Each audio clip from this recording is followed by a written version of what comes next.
സംസ്ഥാനത്ത് സർക്കാർ ഡോക്ടർമാർക്ക് സമൂഹമാധ്യമങ്ങളിൽ വിലക്കേർപ്പെടുത്തിയ വിവാദ ഉത്തരവ് പിൻവലിച്ച ആരോഗ്യവകുപ്പ്.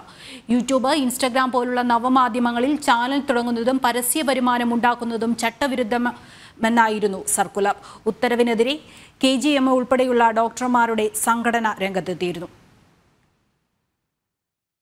സംസ്ഥാനത്തെ സർക്കാർ ഡോക്ടർമാർ സമൂഹ മാധ്യമങ്ങൾ ഉപയോഗിക്കുന്നത് സംബന്ധിച്ച് വിലക്കേർപ്പെടുത്തിയ വിവാദ ഉത്തരവാണ് ആരോഗ്യവകുപ്പ് റദ്ദാക്കിക്കൊണ്ട് പുതിയ ഉത്തരവിറക്കിയത്. സമൂഹ മാധ്യമങ്ങളിൽ പോസ്റ്റുകൾ ഷെയർ ചെയ്യാനുള്ള അനുമതി നൽകുകയാണെങ്കിൽ ചട്ടലംഘനത്തിനുള്ള സാധ്യത കൂടുതലാണെന്ന് ഉത്തരവിൽ പറഞ്ഞിരുന്നു. ആരോഗ്യവകുപ്പിന്റെ സമൂഹ മാധ്യമ വിലക്ക് അംഗീകരിക്കാൻ കഴിയില്ല എന്ന് KGM ഉൾപ്പെടെയുള്ള ഡോക്ടർമാരുടെ സംഘടനകൾ എതിർപ്പറിയിച്ചതിനെ തുടർന്നാണ് ആരോഗ്യവകുപ്പ് വിവാദ ഉത്തരവ് പിൻവലിച്ചത്.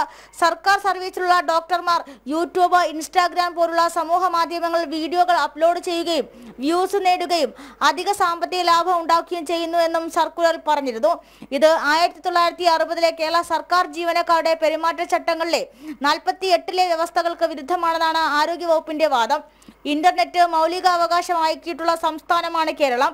ഡോക്ടർമാർക്ക് സാമൂഹ്യ മാധ്യമങ്ങളുടെ വിലക്ക് വ്യക്തി സ്വാതന്ത്ര്യത്തെ ഹനിക്കുന്നതാണെന്നും സംഘടനകൾ വാദമുയർത്തി. ഭരണപരമായ കാരണങ്ങളാൽ റദ്ദ് ചെയ്ത ഉത്തരവിൽ സർക്കാരുമായി ചർച്ച ചെയ്തതിനു ശേഷം മാത്രം തീരുമാനമുണ്ടാകുമെന്നും ആരോഗ്യവകുപ്പ് അറിയിച്ചു. ജനം, തിരുവനന്തപുരം.